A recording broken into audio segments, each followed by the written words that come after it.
Hey. Blog Talk Radio. I'm going to lock this door. Don't worry about it. Just go out there and lock the door.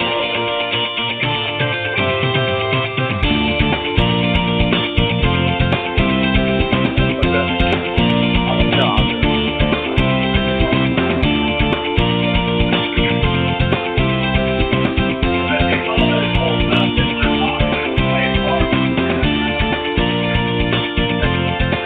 I'll see y'all.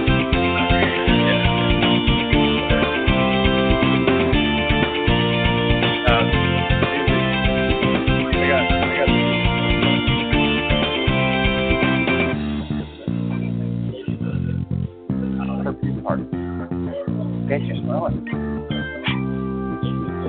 Oh man, just walked in there. All right, good evening, everybody, and welcome to Golf Talk Live. I'm your host, Pedro Rico, and as always, we've got a great show for you. Glad to be back on the air. Been off for a couple of weeks, and as most of you know that have been following the show, I had some situations in my personal life. My older sister passed away a couple of weeks ago, so obviously I canceled that week. And then, of course, for those of you also that realize that I live in the Panama City Beach area, and of course we were hit by Hurricane Michael just about a week and a half ago, almost 2 weeks now, and that sort of followed the other incident. So I took a break from the show to kind of regroup and get things sort of on a steady footing. So I want to first off thank everybody for those of you that have reached out to me personally to offer condolences on my passing of my sister, and also well wishes in response to, of course, the hurricane. And obviously I'm on air, so everything was good with the hurricane for me anyways, but there are a lot of folks out there that could really use a helping hand. And I want to very quickly thank many of the first responders out there, and many of those with the utility companies from really all over the United States, not just here in the Southeast, but even parts up in Chicago and other areas in the Northeast that have come down and really pitched in throughout this quarter.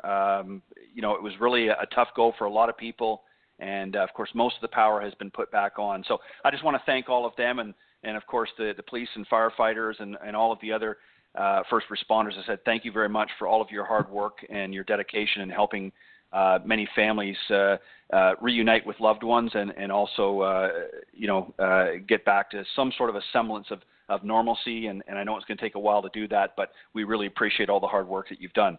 As I mentioned, this is the first show back in a couple of weeks, so give me a second here to kind of get my bearings, but I want to remind everybody, of course, the shows are live every Thursday evening from 6 to 8 p.m. Central here on the blogtalkradio.com network.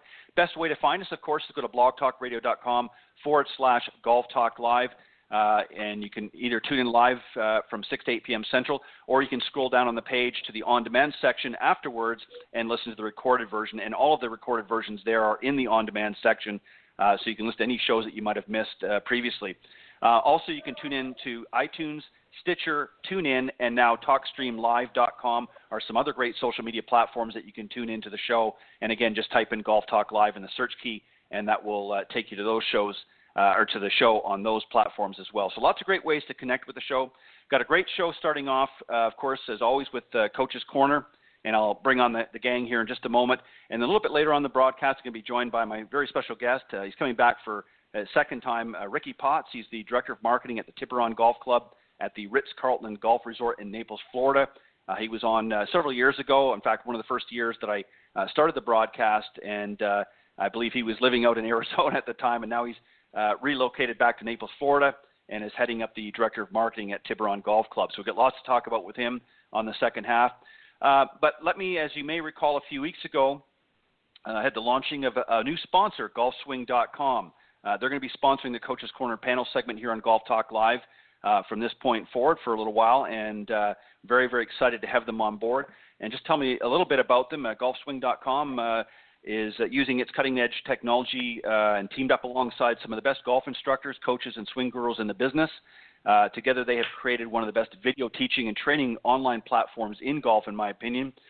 If you're ready to break 100, 90, 80, or even 70, then join their online video academy and learn from some of the best. In addition to sponsoring the Coach's Corner segment, every week I'm going to be posting a different golf instructional video tip The first week, of course, which again was a couple of weeks ago, I featured, funny enough, one of the panelists here tonight, John Decker, featured one of his videos that's on golfswing.com, and I'm going to be featuring another one tonight after the show. So tune in to my social media platforms, and you'll see John's second video that I'm going to feature throughout the broadcast. Also, join today and watch, practice, and improve your game on golfswing.com. Visit the link after the show, and you can check out what a great platform it is. Now, as far as my panelists, let me tell you a little bit about them. As I mentioned, John Decker is on the panel. He's currently a teacher professional at the New Albany Country Club, and he's also an instructor with golfswing.com. Back in 2015, he was named the Southern Ohio Teacher of the Year. Prior to that, he was a head instructor at the Grand Cypress Academy of Golf in Orlando, where he worked under top 100 instructors Fred Griffin and, of course, the late Phil Rogers. Also, he's an author of a great book, Golf is My Life, Glorifying God Through the Game, which, of course, includes an accompanying Bible study. Plus, he's really a great motivational speaker as well, so you might want to reach out to him after the show, and he can guide you in that direction. Also joining out the panel again is Alicia Larson. She's a Class A LPGA teacher professional and founder and president of Gratitude Golf. Also the author of The Missing Link, The Powerful Role of Self-Talk in the Mind Game of Golf. Coaches everybody in golf from beginners, intermediate to advanced players. And last but not least, my good friend rounding out the panel, of course, is Clint Wright. Clint is a 30-year member of the PGA, partner at TGM Golf, and a big proponent of the R3 approach, and one of the best, in my opinion, covering the short game today, and one of my favorite guests and panelists here on Coach's Corner. So, guys, welcome back to Coach's Corner here on Golf Talk Live. Glad to be here, Ted. Thank you. I appreciate it. Always glad to have everybody on. Let me just first by saying you guys have a lot of great accolades to read out, and it's just an honor to have all of you on the show, and I appreciate that. And hopefully the audience will bear with me. I want to always give credit to where credit is due. You guys do a lot of hard work out there, and you deserve every ounce of credit that I've just mentioned. So thank you again for joining me and giving of your time always here on the Coach's Corner panel. All right, I'm going to do things a little bit differently tonight. I've got some great questions here for the panel. And I'm going to start, if you don't mind, Alicia, with you. I believe in ladies first, giving you the honor. And I'm going to do you first, and then Clint, and then John Decker, and then we'll switch it up a little bit as we go along. So, Alicia, okay. My first question here for you is, obviously every golfer varies in their abilities and understanding of technique. What typically, in your opinion, what typically is needed or required in developing some of the basics of golf? The first thought that comes to mind is their understanding of their importance. You know, when you talk about the fundamentals, and I had the opportunity to work with and do some Golf Digest schools when I was working at Eagle Ridge, and they had the four fundamentals, and then they added two more onto them with the grip and posture and ball position, and then they added mindset and tension level.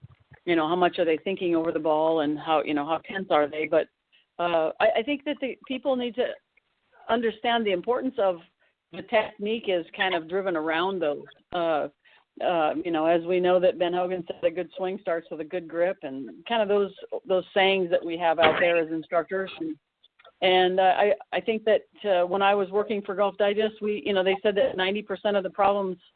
Typically, 90% of the problems that golfers encounter with their golf swing are due to something they do before they move. 90% is pretty high, but I've seen a lot of change in golfers when you talk about the fundamentals changing their technique and how they swing. Right, and I would agree with that wholeheartedly. Clint, what about you? As I mentioned, obviously golfers vary in their abilities and certain understanding of the game, and what typically do you think is needed or would you say is required in developing some of the basics? Is there anything on the student's part that maybe would be helpful, and what about from the instructor's part, especially with working with new golfers out there? What do you think is typically needed or required to help them to develop and understand the basics of golf? Well, one of the things, I think Alicia said it pretty well, but it really comes down to being able to explain and intellectually understand there's a difference between fundamentals and style and technique. I think a lot of people get involved and they read books, they read the magazines, and they're really hearing a technique of a certain player. You know, they got their best tour player, their favorite tour player, and they look at how they swing, and that's a style and technique, and sometimes they mistake that as being a fundamental way that we all should play. Right. And so what I try to do is to make sure they understand the difference between a fundamental thing that all good players do that may take on a different style and technique with each player.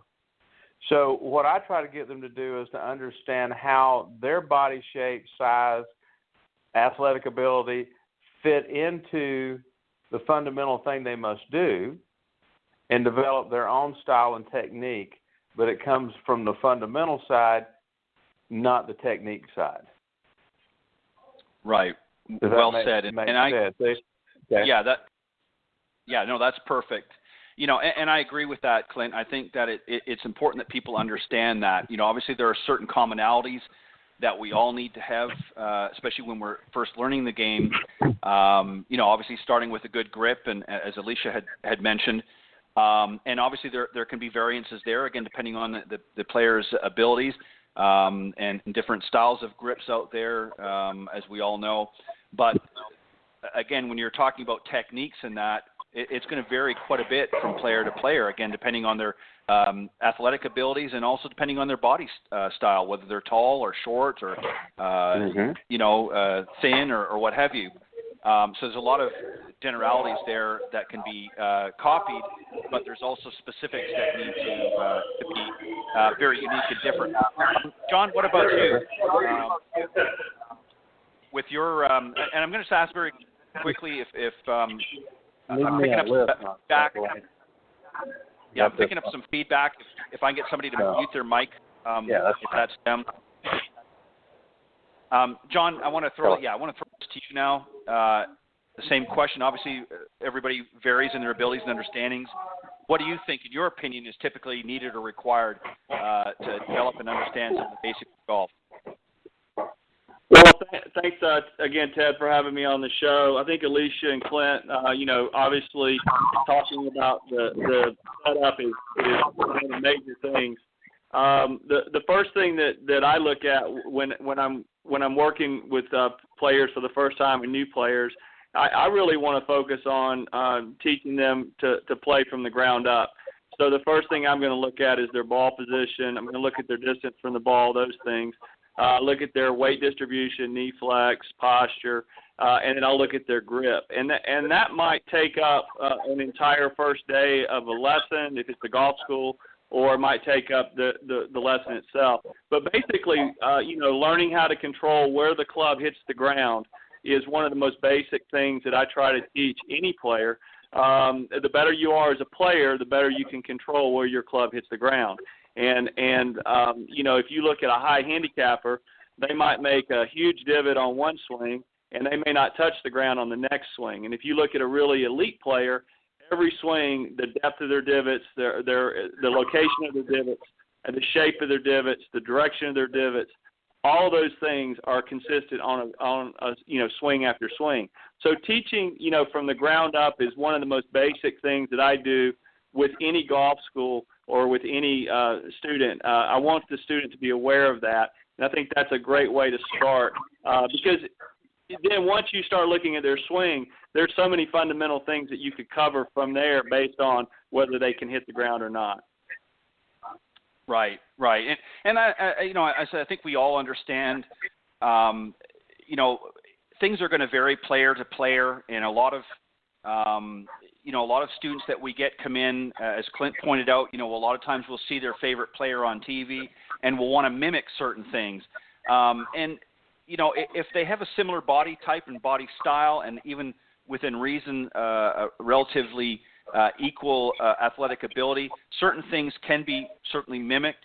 But again, our bodies move in unison very uniquely to one another and differently. And I think if we try to copy or force movements that maybe our body style or type isn't used to or isn't well adjusted to, I think you're just asking for borrowed trouble. So those are some great keys, I think, to keep in mind as well.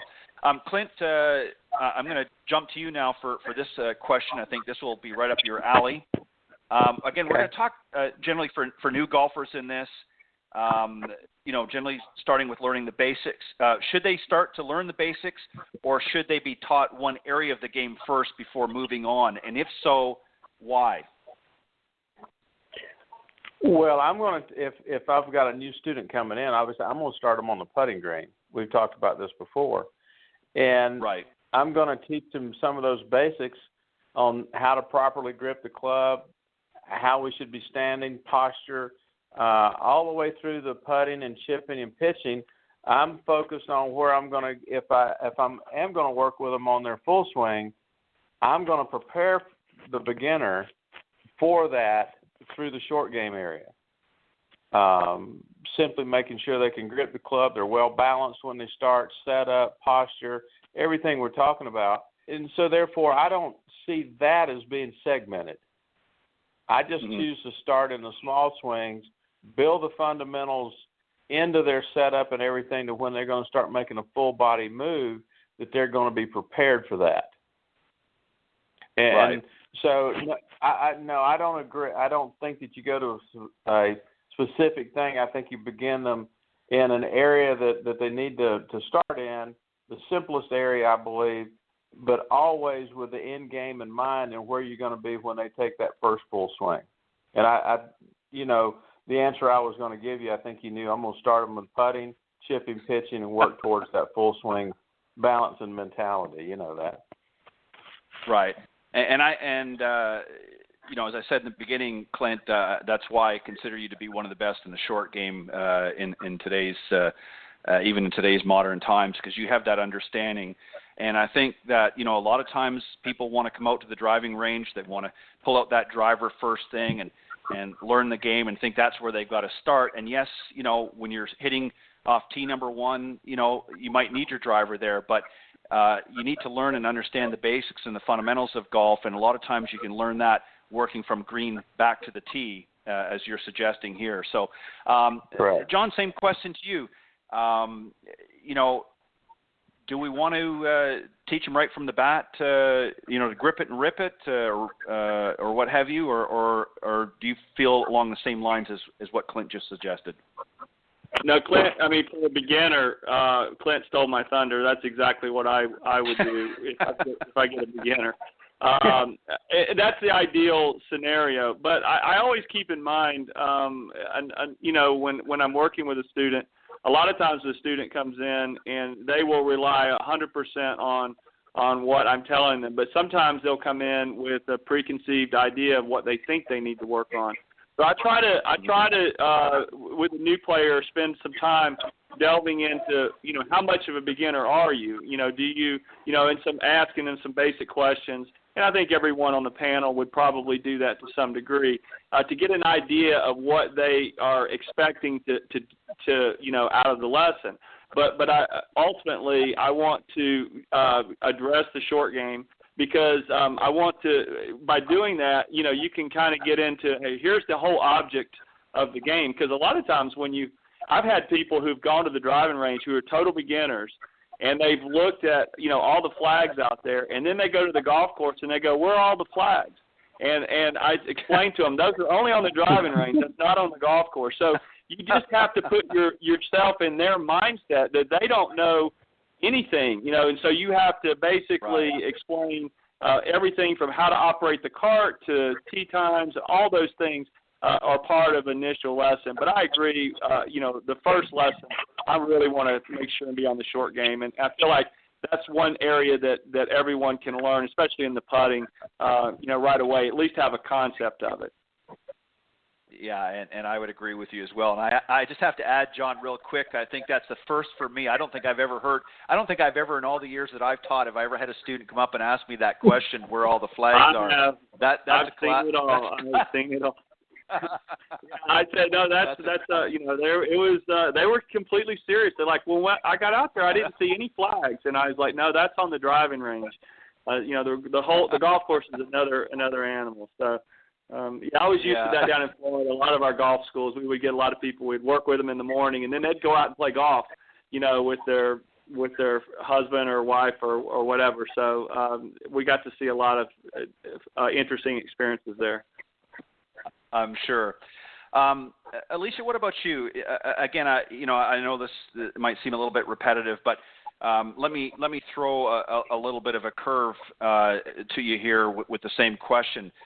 John raised a very interesting point that a lot of students sometimes, even beginning students, maybe they've been surfing online a little bit. They've been trying to get prepared for this first experience by researching a little bit, and they've seen a bunch of videos, or they've listened to a lot of these so-called online golf gurus that we see so often, and they've kind of come with a preconceived notion. So do you like to, obviously talk to them and have some questions for them, obviously to get a feel for what they're looking for, obviously, but do you like to typically start them in a specific area of basics, or do you just sort of say, okay, let's start with the grip and everything first and go right down the gamut? What's your thoughts?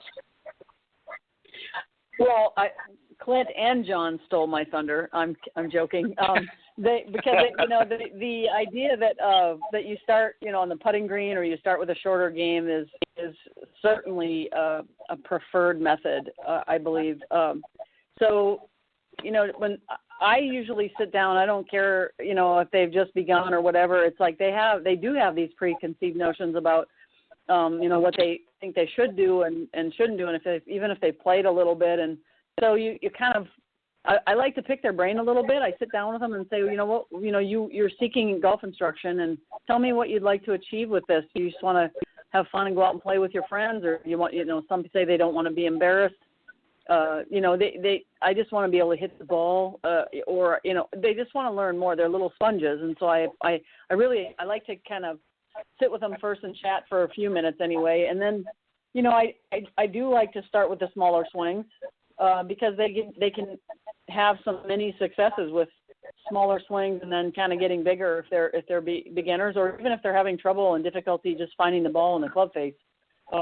Just go back to a small swing. If I've got somebody who I've worked with for a while and they're just, they may be starting to flip at it, or the pace is a little bit, off, I just say, slow your swing down and let's just try to get the ball in the face of the club again and feel that again. So I'll go smaller swings. So, I can always rely on that, and I think that they feel like they're progressively kind of just getting bigger as they go, and they can sense some success, and that's really important in the beginning stages. I think if golf instructors don't, tell them that this is an interesting game, and you got to have a lot of patience with it, and just here's what's happening and that sort of thing, and they can get discouraged quite quickly and quit, and that's the last thing that any of us want. So we've got to just stay with them and start out small and then just get bigger. And my coach used to say that as soon as you start introducing the wrist activity, that's when things can go awry pretty fast and quickly, because now you're starting about, setting wrists and, the rotations and things like that with your body and what your hands are doing. And there's just a lot more things that can go wrong or just get a little more complicated. So I've always liked starting with the beginners, from either the putting green or small chips and then out. So I'm working with all my juniors, in my academy, and we're talking about winning with wedges, and we're we're starting at 40 yards, and we're going to get good contact. Their takeaway is going to be the same as it is on their driver. So I said to them, listen, you want this takeaway, to be very similar to your driver takeaway or your 7-iron takeaway. So we're kind of, accomplishing two things at once, while we're trying to, the downswing is going to be somewhat similar and that sort of thing. So we're going smaller and then getting bigger. We're going to 40 and then all the way through 100 yards, and then we're going to go into full swing. So it's very helpful to start smaller. Yeah, that's working fabulously. I can't, and they're feeling like, wow, their spectrum, their misses are better. They're starting to understand not really releasing and casting, and they're able to feel it. And then you start talking about, okay, now I'm going to have you go 40 yards. then 70 yards, then I'm going to have you go 30 or 50, and then I'm going to have you go 90 and see if they can bring it up in one swing, because quite frankly, that's all we get when we get out there is we get one crack at it, and they have to be able to know how big their swing is and the size, the intensity they hit it with, and that's all with wedges. So there's no big secret in that the large percentage of their people score is from 100 yards and in. So it's advisable on all levels. Yeah. Well said. I agree.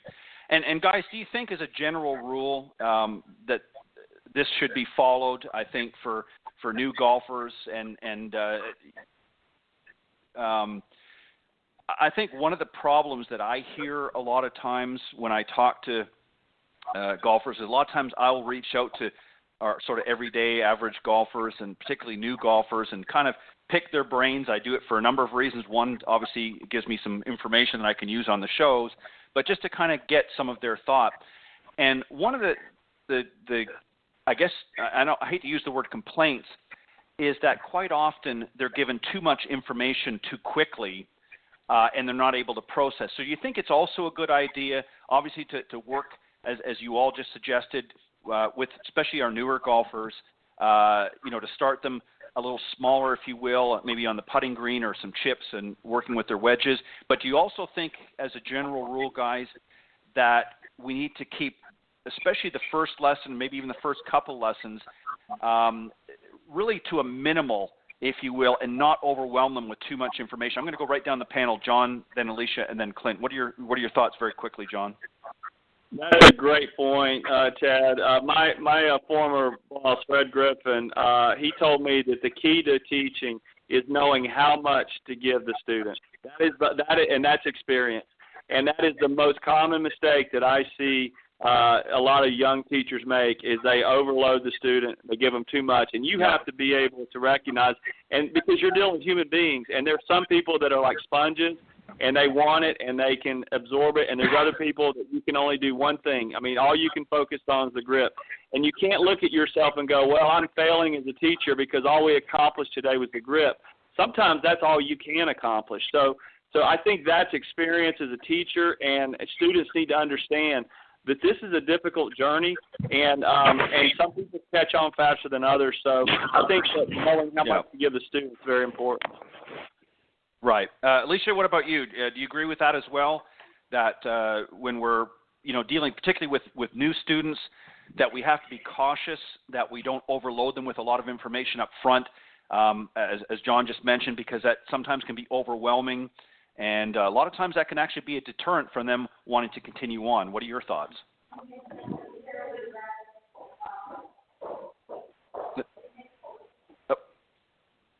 That was for Alicia. Did you hear that? Yes, I'm sorry. I agree 100%. I think that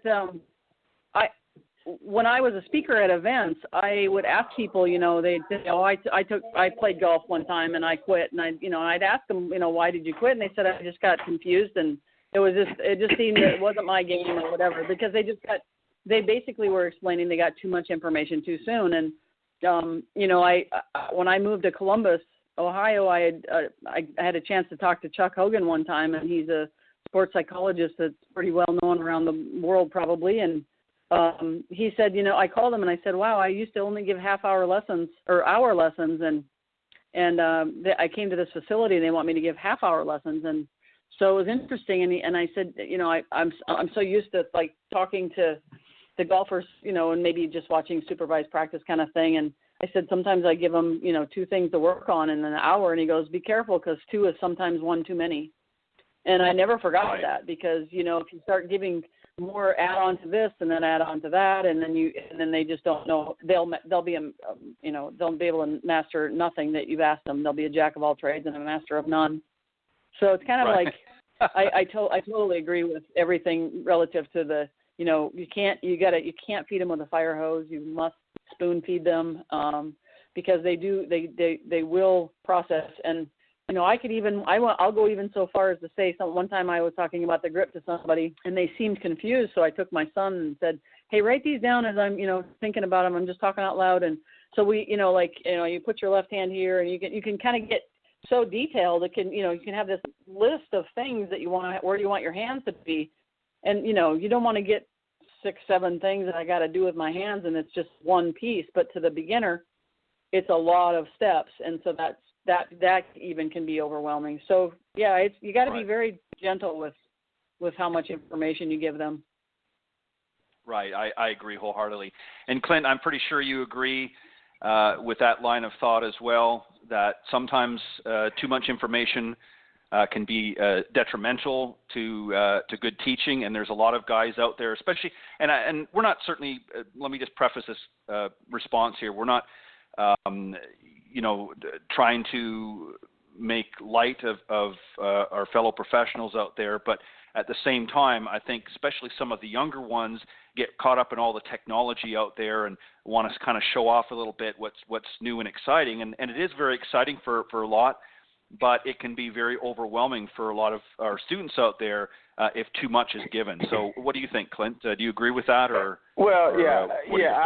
agree with some of that. But I think that one of the things that we as instructors have to do is, obviously, I think at least John would agree with this, you have to understand your student when you're going in. Mm-hmm.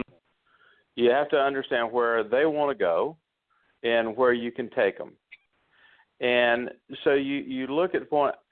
I know we price our services by the hour, and I think a lot of instructors, and me included at some times in my career, would say, okay, you got an hour lesson, let's go out here in 90-degree weather, and we're going to spend an hour, because that's what the person's paying for.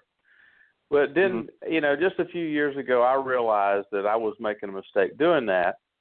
So when I give a lesson, we price it by the hour. But I've had students that I go out and spend 10 or 15 minutes with. You work on this. I'll see you tomorrow. Or I'll see you 3 days from now.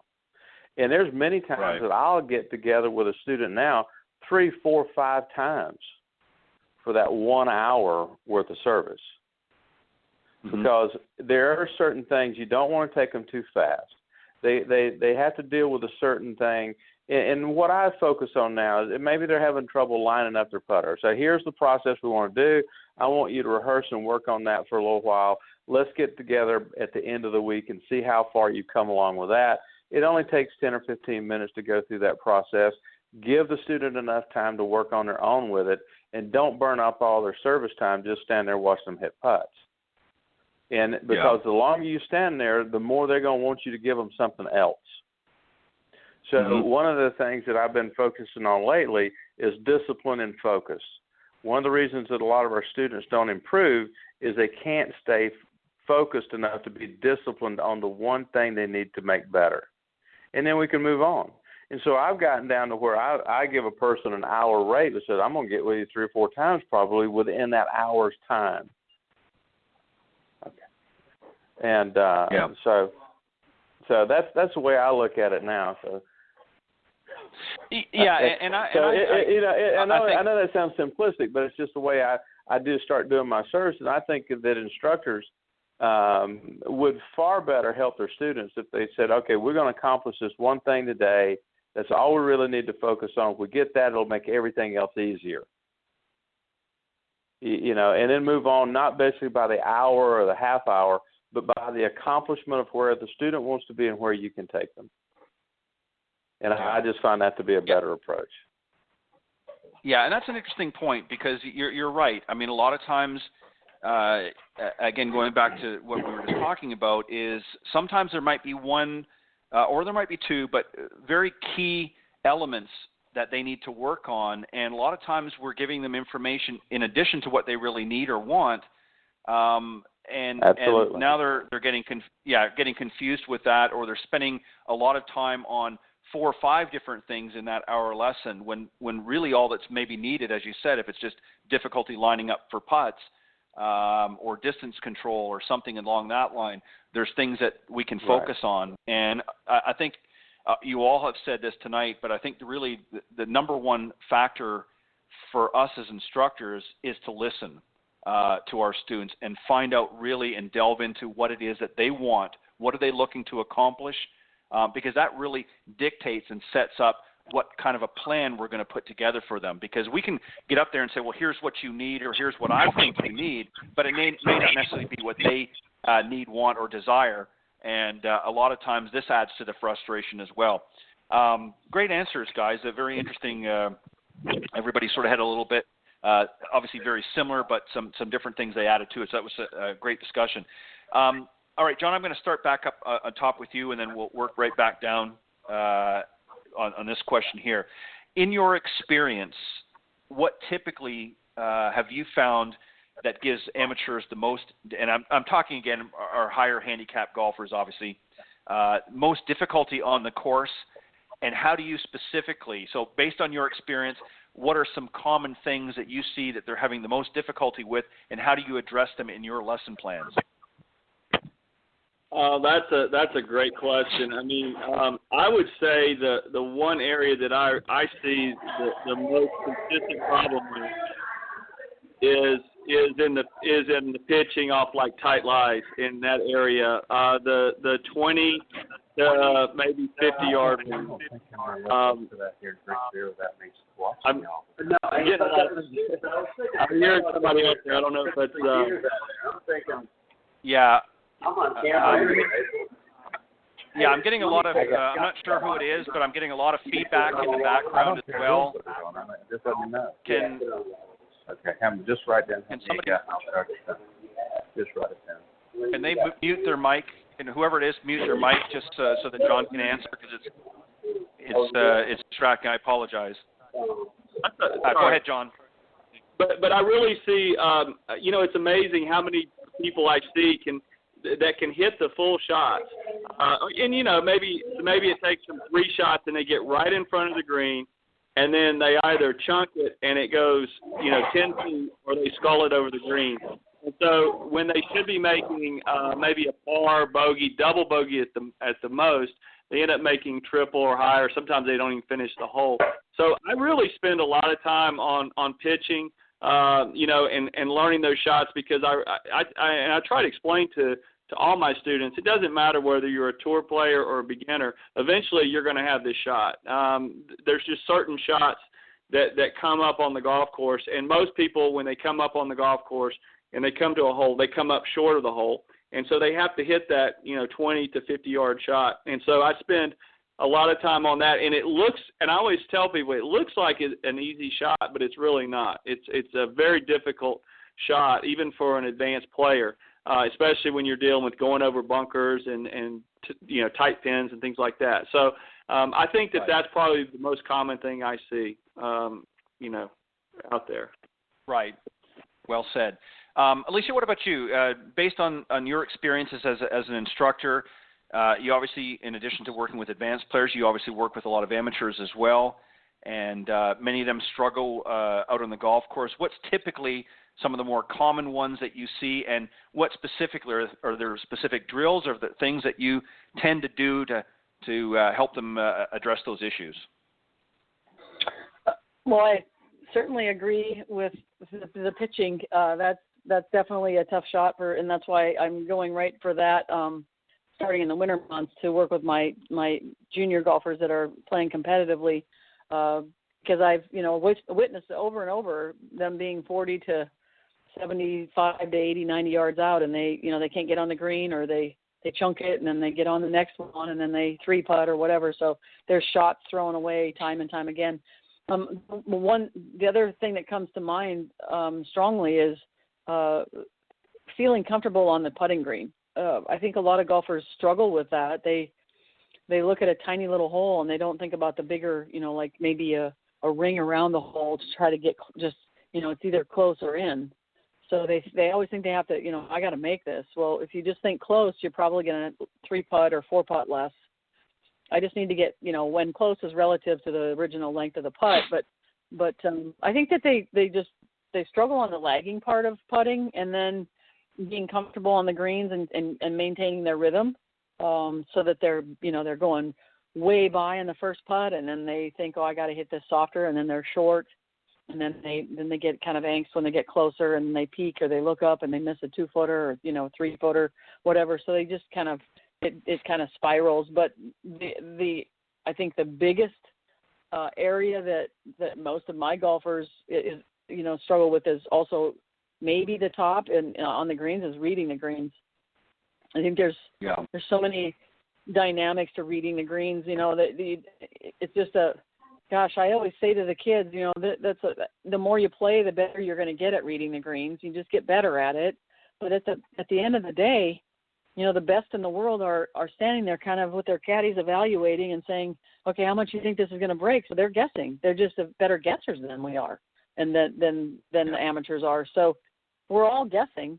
We're all standing there going, well, I think it's, 3 inches. Well, I think it's 2. Well, how about that line right there? And, so we're all just literally guessing. So reading the greens, you could have a person lag that putt up quite nicely, but if they misread it, I've had tons of putts in Pro-Ams and Pros, and hey, partner, that was a great putt. And I said, yeah, I just misread it. So, you putted it exactly where you thought it would go. And so I think that's a really big thing that I don't know. Dave Pell's taught me so well about putting and that you're always putting on a straight line. When I went to his golf schools back in the early, a long time, this is dating me, but it was in the 80s and 90s. But he just had such a great sense of, making it kind of simple. And that to me stuck with me, saying, you're going to putt this. And of course you're going to guess 2 inches to the right of the hole, but you're always going to putt, you got to get that putt starting on the start line, and that's a straight line. Then it's deciding how hard you're going to hit it. So there's so many variables. When I played in the North-South on Pinehurst number 2, and I had a caddy, and his name was Willie, and I said, hey, Willie, what do you think about this putt? And he goes, well, Miss Alicia, how hard are you going to hit it? He's like, if you're going to hit it, if you're a bold putter and you're going to hit it firm, and I'm going to tell you it's only, it's just right inside the right edge or, right at it. But if you're going to lag it up there, he said, I'm going to go outside right edge. So there's so much to learn for golfers in that I think that's one of the things that really differentiates, a well-experienced golfer from somebody who's just maybe even playing for a while, but, trying to learn the ropes in that. But non-experienced golfers really have to understand the dynamics of that too. Yeah, and that's well said. And I agree. I think that for a lot of our amateur golfers, I think, obviously, they don't have the benefit of out there playing every day as the pros do and practice sessions to the extent that they just don't have the time or the resources to do that. So obviously there's going to be a vast difference. And Clint, I want to get you to share something here, because I think this is something you mentioned on a show a while back, and I think it bears mentioning one more time. But since Alicia mentioned about putting, and I know this is an area you're going to go to anyways, but you raised a very interesting point about creating a benchmark. Why don't you share that thought with us again on the show, because I think this is something our listeners can get. Yeah, I'll do that. Let me go back to what they were saying. Let me summarize what both of them said. The biggest trouble that people have in this game is they can't finish. They just simply can't finish. All right. If you look at the rule book, the objective of the game is to put the ball in the hole. They can't finish. And that's why we focus on the third shot. John brought it up. If they could hit their third shot good, they could finish. Alicia brings up the point about the difficulty of the size of the hole. You do know that we play a game on the largest playing field ever used to the smallest target of any sport played. That we have people that hit a ball into acres trying to play to inches. So they have a difficult time ratcheting down their approach from trying to hit a driver in the fairway to trying to make a 3-foot putt into 4 1/4 inches.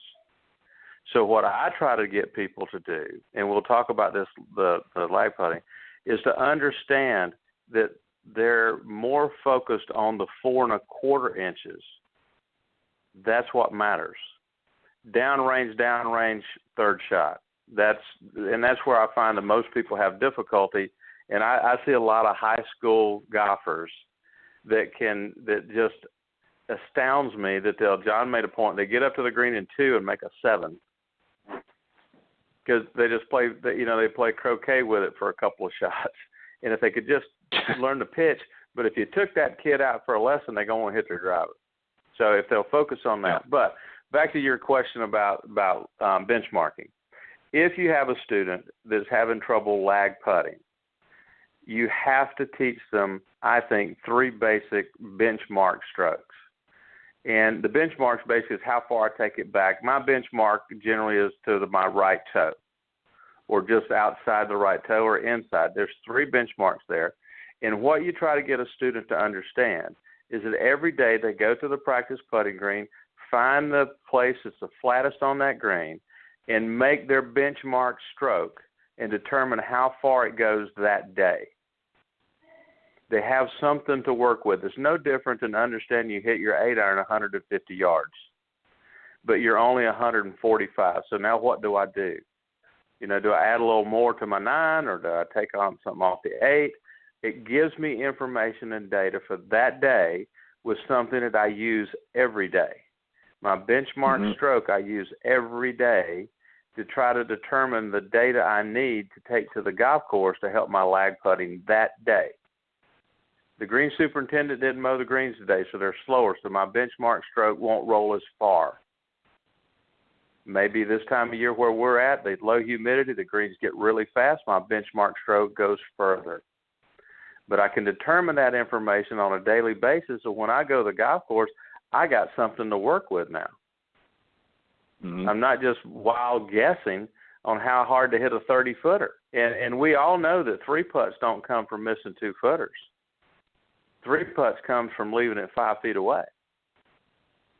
Right. So those benchmarks, that benchmark approach, I have had great success with helping people eliminate a lot of 3-putts by them understanding that benchmark stroke for their first putt, which is generally outside of 25 feet.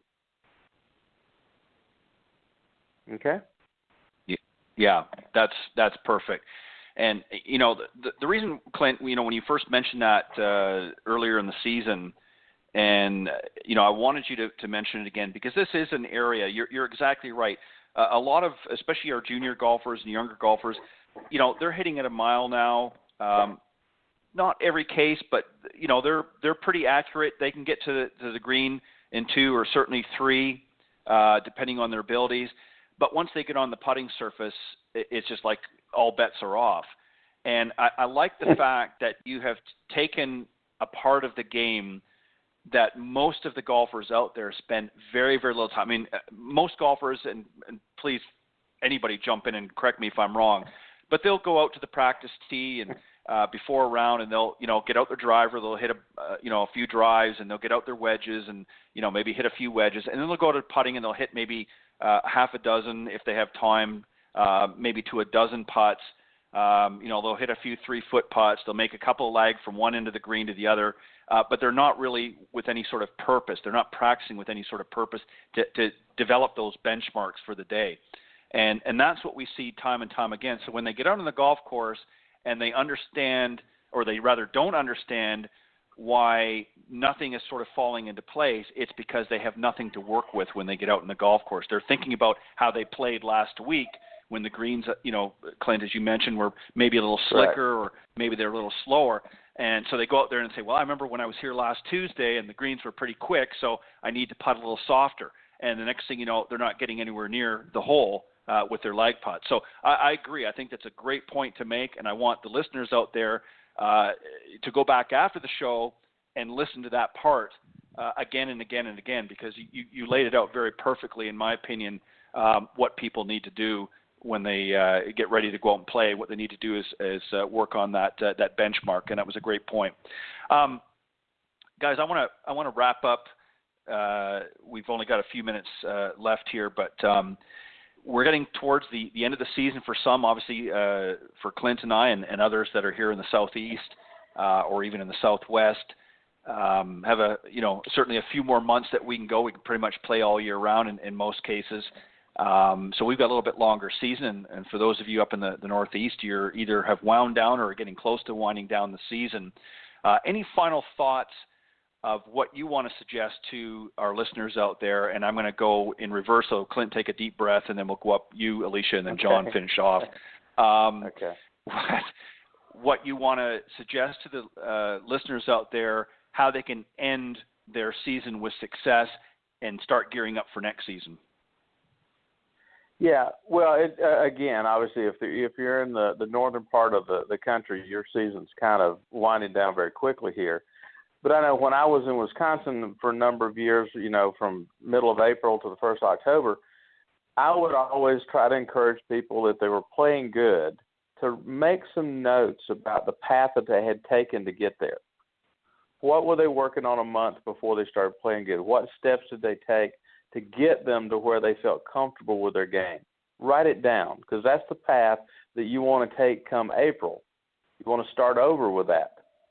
You don't want to just jump in the middle. You got to get yourself back into playing shape. So I always encourage them to make notes about what they had worked on that season and particularly the order that they worked on it, to where they could know, all right, how I got to be a good player by September was I was doing this from June and July forward.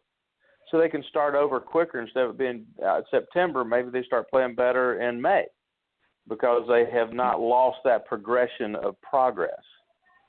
Okay? And so that I would encourage them very much to write, even where we're at, write notes down to how you got to where you wanted to be, or the things you worked on that didn't work, to where you don't repeat them next season. But I think that I always, the path to success type idea of step A, step B, right on down to how you did it, and to remember that path come next April. I think that's a very important step. I would agree with that as well.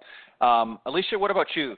We're winding down the season for some, and what would you suggest to some of our listeners out there if they want to finish with a successful season? What are some things that they can do, and how they can carry it into next season if they're going to have a little bit of a hibernation, if you will? Yeah, I guess I guess some people hibernate and take some time off in the winter, and I with me having an indoor facility, I say, okay, this is the time when we go to work. I call it the winter work because I love to be able to make the bigger changes in their swings during this time of the season, so that when spring comes, they're kind of ready to go out and test the waters a little bit and see how things are going. And they've worked hard during the winter on their mechanics, or if they wanted to do any kind of swing changes, and then also, I do goal setting, and we reevaluate our goals at this time of the season and look and see. I have my kids put painted a big thing on the wall that says attitude plus effort equals your outcome. So I always do a little gut check on how was your attitude over the last few months and during the summer and during the seasons and the season play, and then how was your effort, and kind of do it on a scale of 1 to 10. How did you think you did? And they kind of have to be, and this applies not only to junior golfers and high school golfers, but anybody. But they can kind of see how they think they did and kind of say, oh, I need to really step up my effort, or my attitude was kind of poor or whatever, or it was really good, and this is what I got. I got good results. So I like that. And then also I really think this is a great time to work on fitness part of golf, and saying, how do I get in better shape, over the winter months, so that I can come out, not having to be so sore, or, like I want to work on the winter months part of that and get into better shape, and maybe have, work on the golf muscles, and that part is really critically important as well, to not hurting yourself, but being stronger and in better shape overall as a golfer. Right. Well said. And that's a great point as well. For those that want to sort of keep it going and maybe don't have the benefit of coming to either an indoor facility like you have, Alicia, or maybe aren't able to come down to a warmer climate here where Clint and I are in the southeast. There are other things that you can do, certainly keeping those golf muscles in shape. There's lots of things that you can do, little drills and tips that you can pick up from your golf professional that will help you be able to work through some of the slower months. John, your final thoughts on that? Those are great points that Clint and Alicia both brought up. For me, we have an indoor facility here where I am in New Albany, and I'm already introducing the golf fitness. I'm trying to with every lesson I teach, take 5 to 15 minutes to incorporate, because it's a little cooler now, so maybe standing out there for an hour outside is a little more difficult. But I'm getting into the golf fitness, and a lot of times I'm demonstrating it, showing them how I want them to do it, and talking about this is not our off season. This is when you're going to make the most gains physically. You know, this is when you can make the gains and set you up for next year to have the best year, you know, of your career. That's the idea.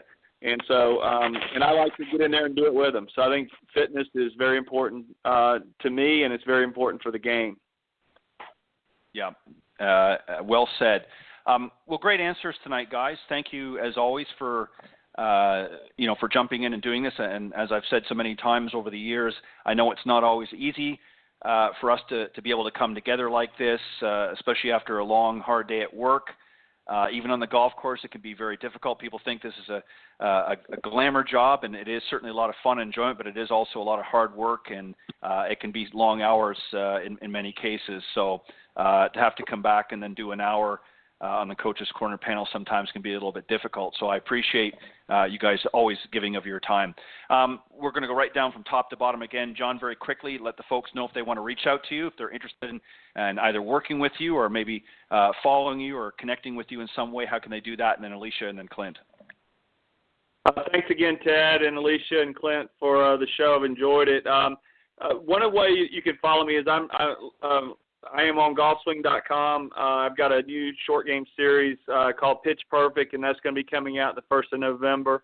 And you can also follow me on Facebook under John Decker Golf Instruction. I spell my name Jon. I'm on Instagram, Twitter, YouTube, LinkedIn. I have videos there as well. If you're interested in lessons in Ohio, please just message me on any of those social media platforms.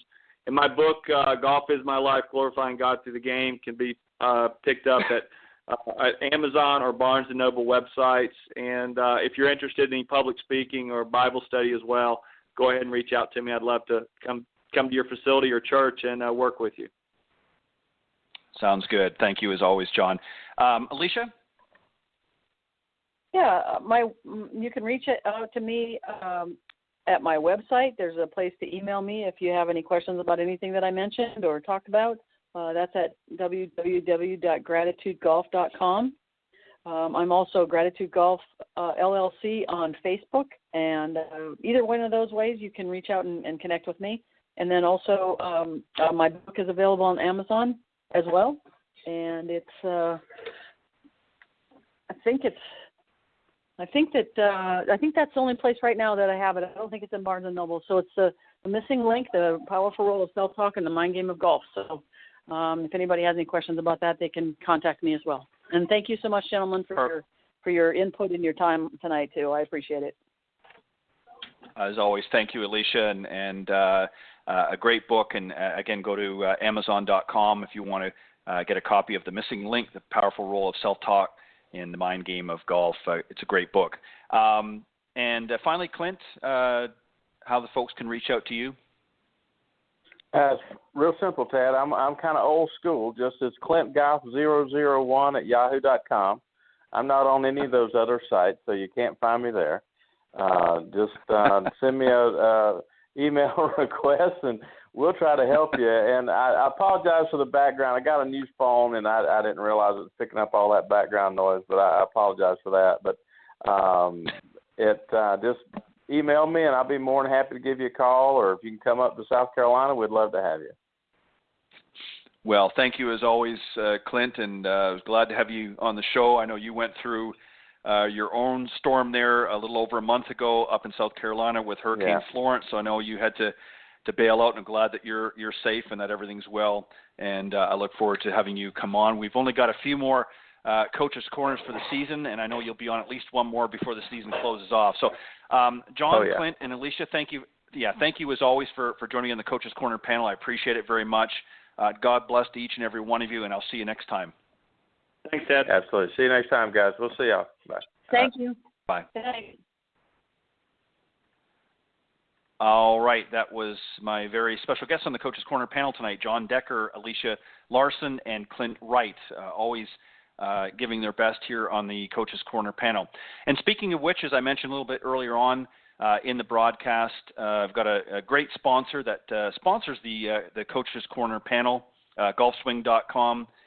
They've been sponsoring it now for beginning of the month of October, and obviously we had a couple of shows that didn't air as a result of the Hurricane Michael, and also, as I mentioned, a personal tragedy in my family. So obviously it was off the air for a couple of weeks, but they've been very gracious in coming on board and sponsoring the Coach's Corner panel. So let me just let you listen to a brief advertising message from our sponsor tonight on Coach's Corner panel, golfswing.com. Are you finally ready to improve your golf game? Golfswing.com is changing the way golfers learn online. With the largest collection of golf training programs and drills on the planet, Golfswing.com can help you improve every part of your game. Whether you want to gain more distance, hit it closer, or just sink more putts, Golfswing.com's staff of world-class coaches can help you gain the results you need. Watch unlimited videos on any device from anywhere in the world and start playing better, scoring lower, having more fun, and saving money. Get your fix on demand at golfswing.com. All right. As I mentioned, that was tonight's sponsor of the Coach's Corner panel, golfswing.com. Go to golfswing.com and check out their online video academy. It's a great one, a lot of great teach professionals. And as I also mentioned earlier, John Decker, who was one of the panelists tonight, is one of the featured coaches there. He's an instructor with golfswing.com, so you want to make sure you check it out. All right, I've got a young gentleman that's coming on the show tonight. He's been on before a few years ago, and his name is Ricky Potts. He's the director of marketing at the Tiburón Golf Club at the Ritz-Carlton Golf Resort in Naples, Florida. He's also a member of the CMAA or FLCMAA, which is, of course, the Club Management Association of America, and he's a member of that. He's also the owner of Google Plus Golf Community. Ricky also hosts a show on YouTube called #Wednesday Match Play, presented by Eat Sleep Golf, which is also available at iTunes and Google Play as a podcast. He also looks to add more shows like Emergency 9 to his channel in 2019. He's a certified beer server, is also obsessed with electronic dance music. We'll talk to him a little bit about that. Likes to work out, as we all do, and tries to play golf a few times a week. And he's also a big Tiger Woods fan. So, in fact, he says he's the biggest fan, so we'll talk to him a little bit about that. So please help me welcome my very special guest, Ricky Potts. Ricky, welcome to the show. Hey, thanks. It's been a couple of years since we've talked, and I was excited whenever you reached out, and looking forward to spending the next hour with you chatting about all of those things you just mentioned. Well, we're gonna try and get as many of them in as possible. You got quite a few things, and we're going to talk about some other things as well. But let me just ask you this first and foremost, because I know the last time when you were on, if memory serves me correct, I know you work with Troon or have been working with Troon Golf over the years, and I believe you were out west. Is that correct? I was. So I spent 3 years in the corporate office in Scottsdale. And long story short, I was looking for my next opportunity, raised my hand for a couple of different positions, was a phone conversation away from going to Abu Dhabi in the Middle East. And that position didn't make sense at the time. Went to Europe for vacation, come back, saw Tiburón Golf Club at the Ritz-Carlton Golf Resort Naples pop up, and yada, yada, yada. 7 weeks later, I'm packing my bags, selling my house, and moving to Naples. And that was about 2 years ago. 2 years ago next week, as a matter of fact. Wow. Yeah, that's pretty quick. I know Tiburón is a great golf course in the Naples area. I know a lot of people that are familiar with it, and we're going to talk a little bit about that. In fact, there's some great events. One that I think just happened here recently. I want to get you to talk a little bit about that, and then some of the upcoming events as well. And what I want you to do is explain to me what is some of the great features about Tiburón that you've come to understand. Obviously, you're familiar with it because you worked with Troon, and obviously that's they work together. But what are some of the key features that you really like about the Tiburón Club? That's a good question, and I compare Naples a lot to Scottsdale. Scottsdale has, dozens of golf courses, and the majority of those courses are daily fee. So the idea behind that is you can play anywhere at any time, just depending on your budget. Get to Naples. Naples is all private. There's only a couple of accessible clubs in Naples. Well, one of the clubs that's accessible, Tiburón Golf Club. So it's a very high-end club. It's in season. We utilize dynamic pricing. Rates start in season January through April at $285 per player. We have a caddy program that is run by Caddy Master, which is a company that Troon acquired a couple of years ago, managed by Troon, so we're a part of that. We have a full golf membership program, so we're semi-private. And what's interesting is we kind of look at the club and promote the club as a high-end private club that just happens to be open to the public. Naples is the only city in the world that has two different Ritz-Carlton towers. Both are on our campus. We have one that's on the beach on the Gulf of Mexico, and then we have another one that's literally right next to the golf club. And the club is really everything that you would want in a private club. We have 9 different housing communities that are within the kind of the quote-unquote gates of Tiburón. We're not a gated community. All of the individual HOAs are, but Tiburón itself is not. And we've got the Ritz-Carlton. We've got a fitness center that is for members only. We have meeting space. We've got access to the pool at the Ritz-Carlton. We have tennis courts that our members can utilize. We have a spa that is inside of our fitness center. Literally anything that, and a lot of private clubs have a lot of these types of amenities. You can go all the way down to complimentary valet parking to cookies with your lunch versus a dessert menu. There's a lot of little things that make us unique. And the thing that we do so well, and to the event that you talked about that we just wrapped up, was something that we were able to highlight and showcase that. We have customer service that is literally second to none. And what's cool about it is that our staff, not only are they Troon associates, we've been managed by Troon for a little over 2 years now, but the staff really understands the why. And it's not just a job. You don't just come to work and do your job and go home. And it goes so much deeper than that. And our general manager, who's actually a very young general manager, a gentleman that I was the main reason why I decided to come to Naples, just to work underneath him and to learn from him. And that's what we continuously hear. People just keep saying, hey, the service is great. We love the service. And it's everywhere from the second that you pull your car out to valet, through the golf shop staff, to the servers in the restaurant, to the guys that are staging the carts in Shark Alley, to, the team that washes dishes. They're the nicest people in the world, and they're behind the scenes, and you never see them, but we couldn't be where we are without them. And it's more than just a golf course. And we say we're the ultimate golf experience because we really believe that we are, and we're more than that. And it's an all-encompassing experience for anybody that comes, whether they're a member or a guest. And it's something that I'm just honored to be a part of. And it's not hard to get up every morning and go to work when you work with such a great team that's managed by such an awesome organization that produces the course conditions that we have. We really do hit and check all the boxes at Tiburón. Well, and you mentioned something that really I feel is key in regardless of the organization, whether it's a golf course, a hotel, or something else, is that customer service.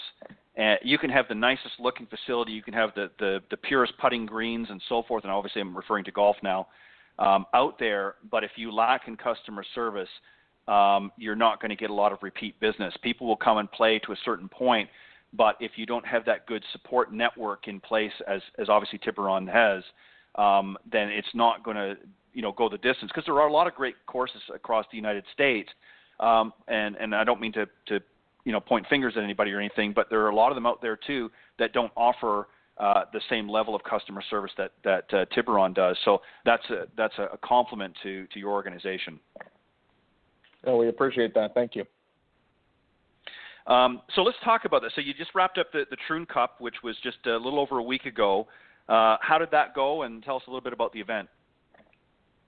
So the Troon Cup is basically Troon's premier event. Troon has got so many things, from the Troon card to the Troon Rewards program to the Troon Golf Academy. You name it, they've got it. And the Troon Cup is the premier event for basically Troon and Troon Privé. So a little overview, Troon has several divisions. Troon Golf is our daily fee resort division. Troon Privé is our private club division. The majority of the private clubs are who participate in Troon Cup, but every Troon managed facility is invited annually to the Troon Cup. It's a very competitive 2-day event. It's best ball, stroke play, four-team stroke play, best ball, gross and net. And the idea behind it is to get all of the Troon facilities worldwide, potentially, if they want to send a team, come together to play at one of the best facilities in the portfolio. And the idea behind it is every year you try to outdo the team that had it the last year. So facilities like the Gallery, which is unfortunately no longer managed by Troon, Troon North, Lake of Isles, et cetera, in the past have had it. We got the ability to host it this year.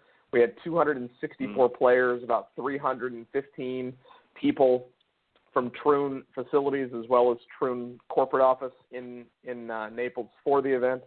And it was no expenses spared. We did anything and everything we could to showcase the property. And the F&B was a very big part of it. We had a welcome reception with a live band, a putting course contest under lights, a floating green in one of our lakes by our clubhouse. We had every single room of our clubhouse was utilized. We had a wine bar upstairs outside of the golf shop. We had the pub open. We had different tasting bars from some of our vendors. And one of the coolest things that we had was helicopter rides. And I did not take one. We've done this multiple times at Tiburón, where we have a helicopter land on our ninth fairway, take people around. Well, Rusty Seymour, who was a general manager at a Troon property in California, took a video of his helicopter ride, and it was awesome. If you check the Facebook, Facebook.com/Tiburón Naples, I posted that a few days ago, and I mean it's right at sunset, and he's looking out over the coast, and it's unbelievable the views that they were blessed to be able to see, and that was just a little value add, right? And then they had 2 days of competitive golf plus a practice round on both our gold course and our newly remastered black course, and it was an unbelievable experience. It was my first Troon Cup. I've been with the company for 5 years, and it was my first experience. And what was cool about it was to see so many people that I know from having worked in the corporate office for so long. So, I mean, everybody that was coming in from corporate I knew, and seeing all of these different general managers. And it was really kind of a homecoming for me as well to have all these folks come to Naples and participate in this event. And I heard nothing but positive feedback. We had 4 different teams play in the event from Tiburón. Our director of golf, both of our head golf professionals, and our general manager had a team. And to hear our members just raving, I mean, they get to see these course conditions daily, but to be able to see the event come to fruition, it was an unbelievable week, and just really honored to have been a part of the team that put together such an awesome event. And hopefully the team that has it next year, Indian Wells Golf Resort out in Indian Wells, California, is going to host the Troon Cup in 2019. And I don't want to say it, but we set a pretty high bar for them. So good luck to the team out there, but it was really fun to see it all happen here in Naples last week.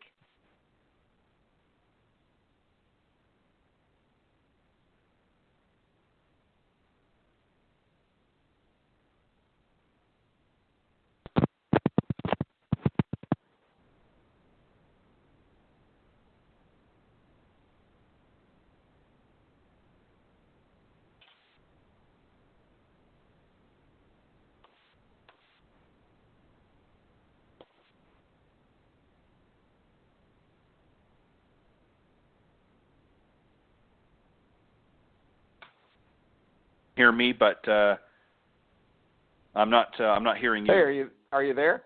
Oh, there we are now. I can hear you now. Awesome. Oh, great. Yeah.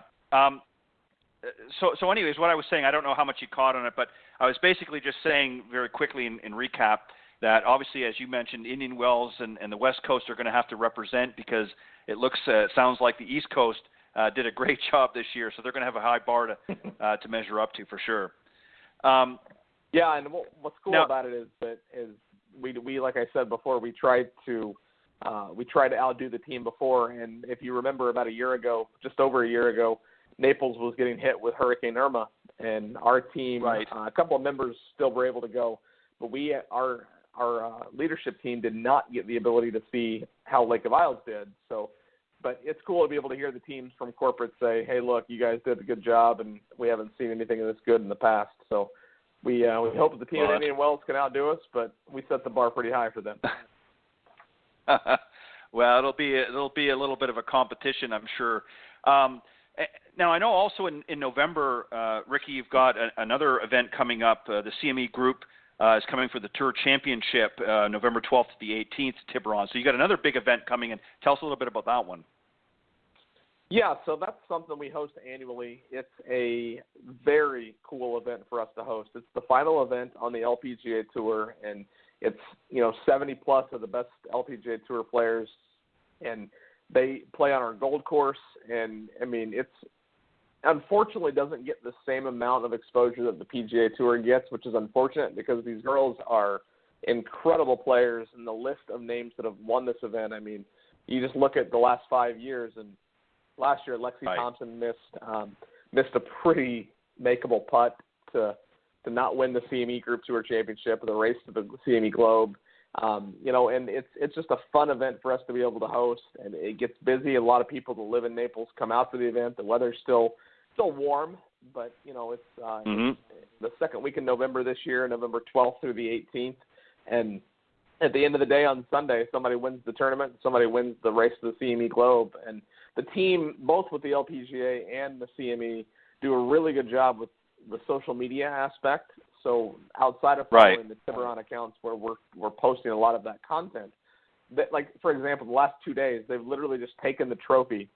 They come every morning to the clubhouse, take the trophy that's on display in our clubhouse, and just take it to random local businesses to have pictures with people and turn it into kind of a social media blitz. And they were at a coffee shop, they were at an ice cream parlor. Like, it's cool. And the LPGA is trying to have fun with both their events and the tour itself. Some incredible talent in the field. Michelle Wee, unfortunately, will not be here this year. She's having wrist surgery, or had wrist surgery, so she's not going to be in the field. Right. But, names like Lydia Ko and Lexi Thompson and Charlie Hull, and I mean, it's Brooke Henderson. It's a great field, and it basically sets us up. So the Troon Cup was something that was big for us to host. Obviously, that's a big deal for Troon. We did that last week. We have the LPGA November 12th through the 18th, and then December 5th through the 9th, we keep things rolling, and we have a PGA Tour event. So I challenge you to find another golf course in this country that hosts an LPGA event and a PGA Tour event, but yet that does it in about a 5-week span. So we have the QBE Shootout, which is a 24-man field, an event hosted by Greg Norman that comes to us annually. Greg Norman designed both properties at Tiburón. For those of you that are listening at home that like trivia, Tiburón is the Spanish word for shark. Greg Norman is the great white shark. There's a lot of shark references at Tiburón. And I can't even tell you how good this field is this year. Only 22 of the 24 names have been released. Last week I attended a media day with Greg and the team from Wasserman, who is the company that produces the event, and they announced the first 22 names. Out of the first 22 names, 12 of those players are in the top 50 in the world. And it's, guys like Pat Perez and Davis Love III and Steve Stricker, who spends a lot of time down here in Naples, who won last year. It's a fun event. It's a team event, 3 different formats. And it's a lot of fun for these guys to quite frankly, I think it's just fun for them to come down to Naples for the week. They all stay at the Ritz-Carlton and play on the Gold Course for 3 days. And, it's a fun event for us to be a part of from Norman's perspective. It's an event that he's been doing for a long time. This year we celebrate 30 years of this event. Tiburón's not been around for 30 years, but the event does celebrate its 30th anniversary, and we're just, again, honored to be able to host such an event on such a big scale. And Lexi Thompson plays, it's fun. So she plays in the LPGA event, obviously, and she comes right back in December and plays in the QBE Shootout, and she's paired last year and this year with Tony Finau. Tony is, playing better than almost anybody in the world right now. He had his Ryder Cup experience a few weeks ago, and it's a really fun format. And I think for us as staff, too, they utilize our food and beverage outlets. And to walk into the pub and see Norman sitting there on the left having lunch, and to see Charlie Hoffman sitting at the bar having bite to eat and to see, he's not playing in the event this year, but last year Matt Kuchar spent a lot of time in the pub and was such an ambassador for the game. And it's just cool to be able to kind of quote unquote rub shoulders with those guys for a week, and they appreciate the hospitality, going back to what we were saying earlier. And right. It's a fun atmosphere for us to be able to showcase, again, this world-class property in front of these PGA Tour professionals. Well, and it says, again, it goes back to what I said earlier. It goes really says a lot about the customer service and the service in general. I mean, you don't get players of that caliber coming back to an event, even if they're not, playing in it, to keep coming back and spending time at a facility if they're not being treated well. So that really goes, as I said earlier, a lot to the staff and the group there at Tiburón for all of the great things that they're doing, because you don't get events coming back, and you don't get top players coming back year in, year out. If they're not happy with the situation, they'll find other events to do. So that says a lot, again, about the organization and about the event and how it's being operated. So again, compliments to all the staff and that at Tiburón. Now there's also this one here I'm not familiar with, and you'll have to share a little bit about this, but hashtag the Oven 18 Championship. Tell us a little bit about that. I'm kind of intrigued. Okay, so that's fun. So when I lived in Scottsdale, a good friend of mine was coming out. He came out twice for golf trips, ended up living there for a few years, and now he's back in the Midwest. But we had this idea, let's do an event in the middle of the summer when it's 115 to 120 degrees outside. The golf courses are in great shape. It's empty, yada, yada, yada. Let's call it the Oven. Ha ha, that's funny.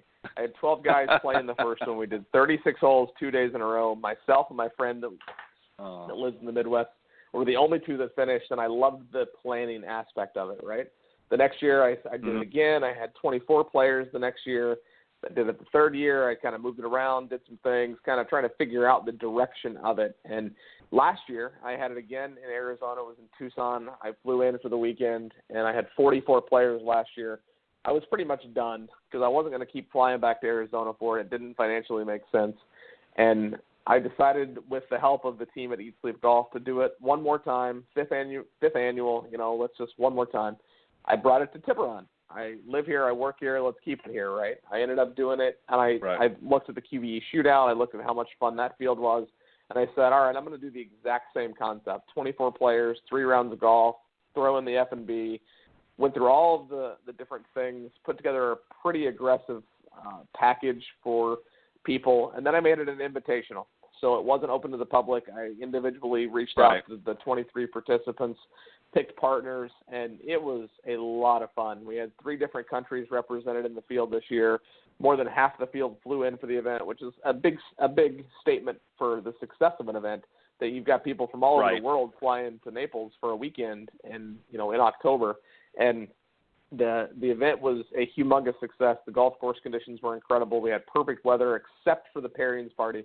I had the pairings party planned at the Ritz-Carlton Golf Resort Naples, and it poured about 2 minutes before the pairings party started. But we managed through and had, practice rounds, 3 rounds of golf, and just an unbelievable weekend. And unfortunately, my team didn't win. I kind of thought I won the first one. I mean, let's not go back to the fact there were only 2 people that played in it, but I hadn't won it since, and I honestly thought that my teammate and I had a chance this year, and we were tied for 9th place after the first round, and then ended up getting into a tie for second after round 2. We finished the top of the leaderboard for round 2, and we're in 2nd place, but in the end, my dear friend Dan Attaway from the Midwest and his partner Kevin Meisner from Canada ended up winning the event, and tip of the cap to them. They played awesome, and we just didn't make enough birdies. But if I end up doing this next year, which I still haven't decided yet, I'm gunning for the top position next year.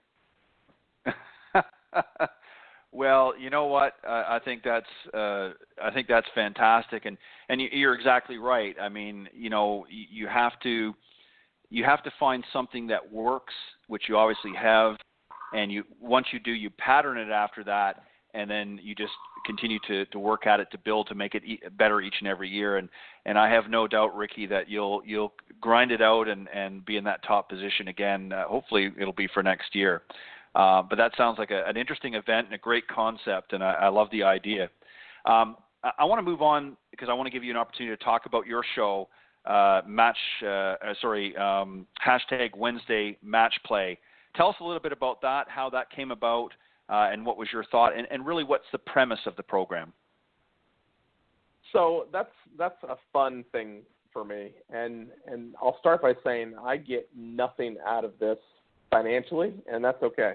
I do it because I love the game of golf and I love talking to people about golf. And the show started 6 years ago. In 2012, it started with the Google Plus golf community that you mentioned a little bit ago. Right. Unfortunately, Google has decided that in the next 9-10 months they're going to kind of pull the plug on Google Plus, which is unfortunate.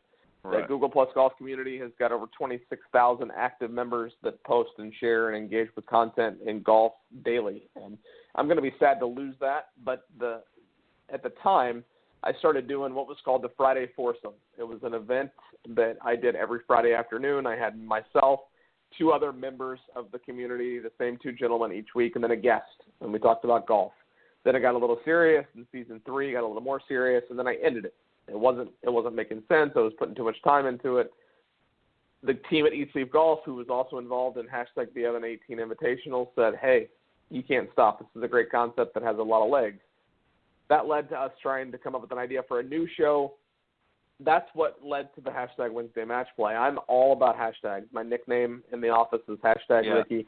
I'm obsessed with social media. I mean, my God, my vacations are hashtags. My golf tournament's a hashtag. I mean, my show is a hashtag. The fact that I'm going to have a new show that you alluded to, the Emergency 9, I don't have a hashtag for that. I should.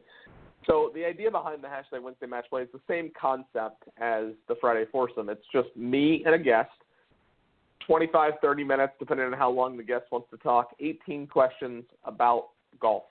And the idea behind it is just to learn about brands, introduce new brands that might not be popular yet, or to revisit old brands that, Ben Hogan Golf came on a few episodes ago. They're kind of in a resurgence. They have a new model for their golf clubs, and I had a team member from Ben Hogan Golf to come on to talk about their clubs, and it was an awesome conversation. And every single week it's something totally different, and it's all golf related. But the idea behind it is to share their stories with my audience, and it's growing. It's on YouTube every Wednesday morning at 10 a.m. Eastern Standard. The episodes come out. And then it's also on iTunes and Google Play, which is a really cool thing that is fairly new for me, is getting into the whole podcast concept. I listen to about 10 different podcasts religiously, and I've never thought about having my show audio only. Well, it might make sense. If you don't want to look at me, you can just listen to me talk. So the idea behind it is to get those same episodes in a video format, get them into iTunes and Google Play. And because of that, through actually a funny story, I interviewed a gentleman a couple of years ago who, Gabriel Aloisi, runs another podcast called Private Club Radio, which, working in a private club, I connect with that content. Had him on the show. It was the first time he had been on a video interview, and we hit it off, became quick friends. He lives in Tampa. We're real close, played some golf together. About a year and a half ago, we developed he developed and invited me to be the first show on his network of shows. So we have a syndicated network of podcasts called the Golf Radio Network. So it's his show. It's my show. He's got a golf kind of equipment review show. He just announced a new show with a duo from the UK.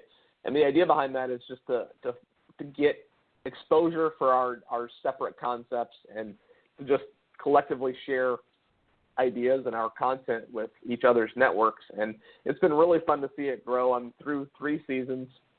I have next week I have a gentleman who I actually have known online for a long time, Andrew Workman. Met him actually at Troon Cup. He's coming on the show. He's part of the Hole-in-One Foundation that does prizes if you make a hole-in-one in events. And then I've got the season finale the week after that, and then we'll take a few weeks off over the holidays to kind of get caught up, and then Season 4 will kick off at the start of the year, and this is actually a very big announcement that I haven't told anyone yet, which is kind of cool that I can do this here on your show. But Season 4 and onward, the show will also be available on Spotify. So anybody that's out there that listens to music or podcasts on Spotify, the show will also be available on Spotify for just even more reach and exposure for the guests. And It's funny. I was sitting here taking some notes before we got started talking, and I haven't had you on the show, and that's just how is that even possible? So just so you know, you're coming on my show in season 4, so be ready for that. Well, I would love to. I would be honored to do that. One of the interesting things, Ricky, that you've mentioned here tonight, and that about the importance of social media. For me, social media. I don't do a lot of personal things. I mean, I do some things, but I limit it very, very much. And it's not so much because I'm a private person, but for me, social media is more of a business tool for getting the messages that I want to get out. And obviously, I've been doing my show for a while now as well. In fact, I'm going to be going to my 7th season next year. But one of the things that I do is it's a way of really introducing my audience to a variety of different ideas. For golf, the main programs that we have out there obviously is the Golf Channel and ESPN Golf and a few other major brands like that. But they tend to focus primarily on the tours and tour players and things like that, which is great. But I wanted to focus on, as you mentioned a moment ago, really on a lot of these other great brands and individuals out there in the golf industry that maybe don't always get a voice. And I've listened to a lot of different podcasts as well, and I've watched and listened to yours as well, and I find it very interesting. But there are a lot of them out there that really, and you can attest to this. It's not always easy to come up with content and things each and every week, and you have to be somebody that's really willing to sort of stretch out there. And obviously, you've done that very well through your social media. And making and networking contacts. So, kudos to you for coming up with that and always looking for ways to expand your brand. And I think you've done a fantastic job. Well, I appreciate that. And I just while you were saying that, I pulled up the schedule from this year. And what's cool about it, this is the 3rd season of this show, and I had 3 seasons of the Friday Foursome dating back to 2013. In the past, we'd miss a week here, we'd miss a week there. Well, I had told the team at Eat Sleep Golf, going forward, we are going to not miss an episode. We'll record 2-3 a week if we have to. We've not missed a week. We have been consistent. So I think that, in addition to the quality of the content, plays a big part in people listening and following the show, because we're always releasing an episode at 10 a.m. on Wednesday morning. So it becomes a part of, hopefully, a part of people's their weekly routine on Wednesday morning. That's what's going to happen. And to your point about the content, I mean, I'm looking at the breadth of guests that I've had. I mean, I had a gentleman from the Ping corporate office. I've had actually 2 different guests this season from Global Golf Post. I played in a golf tournament in Bermuda a few months ago. Actually, it's been almost a year ago now. And I met a gentleman there who runs a custom putter company who lives in Oregon. He came on the show. I've had, the first time in the history of the show, I had a father-son duo. So I had Mike Van Sickle, who is a Web.com tour player, and then I'm sure you know the name Gary Van Sickle, who is a golf writer. He came on the show. I had Graham Baxter. What a fun episode. The guy's an artist, and I met him through him reaching out to Tiburón to do a painting for Tiburón that led to us meeting for coffee, that led to him and I becoming quick friends. And just it's just cool. I mean, I've had big names, like Mark Immelman was on the show from On the Mark podcast, and I've had some tour players, LPGA, and every single guest is a story, and that's just fun for me to be able to share those stories with my audience. And I had Betsy King, who I'm sure you know the name, former LPGA Tour player. She's an LPGA Tour legend, quite frankly, and she runs a company called Golf for Africa, and the idea behind that is she's raising money to help give basically water to people in Africa that don't have water. Well, that conversation was incredible.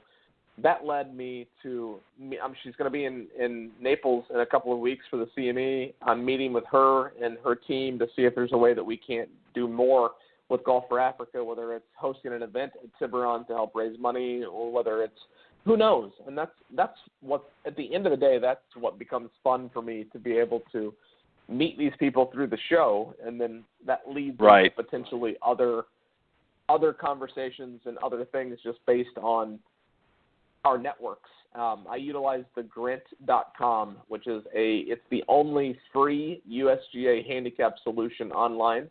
I've been using it for almost 2 years. It's awesome. I use it to track my scores. It's a social network. One day I said, why don't I get somebody from the Grint on the show? So I find the guy who owns the company, who developed the brand, who built the platform.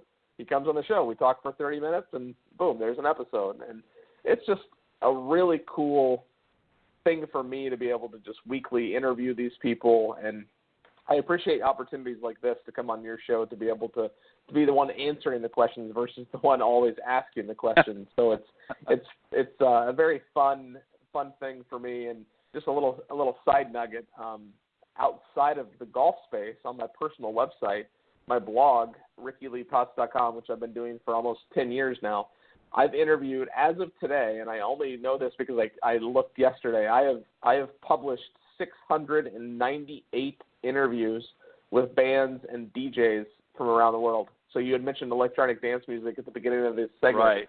Right. I am obsessed with dance music, and I've interviewed almost 700 bands and DJs in written format just on my website alone. So interviewing is something that is near and dear to my heart, and something that I hope continues many, many years into the future. Well, and that's a great point, and it goes to what I was really getting at. The point that I was getting at is you have to really enjoy what it is you do. The main reason I'm doing what I'm doing is very similar. I mean, I have a lot of great guests over the years as well, and one of the things that sort of spurred me into doing this is I remember, and I'm sure, I know we have a little bit of an age difference here, but I remember the early days of the Golf Channel and watching Peter Kessler, who I've had the pleasure of interviewing a couple times on the show here. And he was really the original host, if you will, of the Golf Channel, and did a lot of great shows and was very meticulous. And, I enjoyed his style, sort of a laid-back, very easygoing, relaxed atmosphere. And I felt it was very, very important to always make your guests feel comfortable and not really so much even feel like it's an interview, more as a conversation. And just a discussion, amongst friends, if you will. And that's really what I try to do with my show as well. And I know I watched, by the way, I actually watched the other day your one that you did with about the Grint, and it was very interesting. So I'm actually going to research that a little bit more myself, because I'm not as familiar with it, obviously, as you are. But I'm going to take a look at it as well. It looks like a great setup and system. So I'm going to check that out. And that was because I was watching your show on YouTube. So let's talk a little bit about the fact that you're a certified beer server. What prompted that? So real quick before I answer that, you mentioned Peter Kessler. So really funny story, small world. So I met Peter through a company that I used to work for in Indiana. My first big boy job, and he was a part of an event that was a client of this company. Long story short, I meet him, we hit it off, we become quick friends. I haven't heard from him, haven't talked to him in a couple of years. We're friends on Facebook. Same situation. Why haven't I had you on this show? I didn't even think about having him on the show. So I reach out and I'm like, Hey, Peter, come on my show. And he's like, absolutely, tell me when. So that's a good timing for you to say that, because he is a legend in kind of the broadcasting space. He has an incredible voice as well. And, he's a great individual, and he has a lot of stories. So he will be coming on the show in the hopefully in season 4, if not sooner. I have a couple more episodes this season, so we'll see what happens. But to your question about being a beer server, so it's safe to say that as passionate as I am about golf and dance music, for that matter, I am equally or more so passionate about craft beer. I am obsessed with craft beer to the point that I utilize an app on my phone to track the beers that I consume. So on social media, I'm #Ricky. I use an app called Untapped to track the beers that I drink. Well, the app is pretty cool, and the idea behind it is that you track beers. You track your location. You can take pictures. You can leave tasting notes, the whole 9 yards. Well, I've been using that app since May 7th of 2011, and I've been traveling the world. Literally, we take beer trips all over the planet to drink beer. Since May 7th of 2011, I'm going to put you on the spot. How many different beers, unique beers, do you think I've tried since May 7th of 2011? Oh, Lord. I'm going to guess 1,500. More? That's actually it's more. So as of today, and I'm probably going to have a beer or two when this interview is over. As of today, I have, and I before I tell you this number, I am religious. I have literally never consumed a beer or a taste of a beer that I've not tracked since that date. So since May 7th of 2011, I have tried 11,335 unique beers. Wow. I know, that's a lot. Now, that's not as high as the 15,240 total beers that I've tried. So there's gamification to it. There's badges you can unlock. There's one of the badges that you can unlock is a badge for trying 10,000 unique beers. And a cool story with that, I worked with a local brewing company in Fort Myers, Florida. We collaborated and did a brew day, and that beer we tapped for my 10,000th. It was a big to-do. We had a huge event for it. And if you remember Pogs many years ago, the little Pogs that people would collect.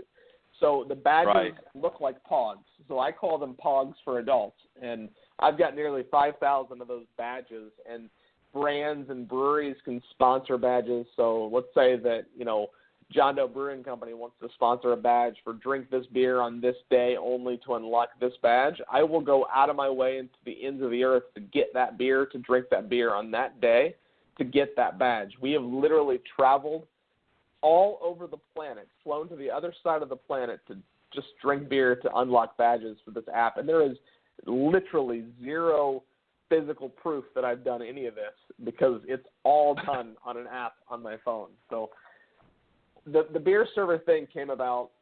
It's part of the certified Cicerone program. So the way that wine has a sommelier, beer has Cicerones. And I don't work in the beer industry, so it doesn't make sense for me to spend the money and the time to study and pass the certified Cicerone program. But I had a part-time job at Total Wine when I lived in Scottsdale. And funny enough, I got to Naples and just recently actually stopped working at Total Wine. I went back and I was there for a new store grand opening, and I said, hey, I used to work at the Total Wine in Scottsdale, and a week later I was starting and I was working there for about a year, just part-time. But it's a series of tests that you have to take, and once you become a certified beer server, it just allows you to say that and put that kind of that credential next to your name. And similar to the CMAA program that you mentioned earlier, it's obviously nowhere. It's not even the same conversation as that program. That's a 6-year certification program, but it shows that in the industry, people that are in the beer space that you know what you're talking about a little bit, and that you've been able to take some proper tests and be able to speak and talk about what the beer in your glass tastes like and know a little bit about how it's made.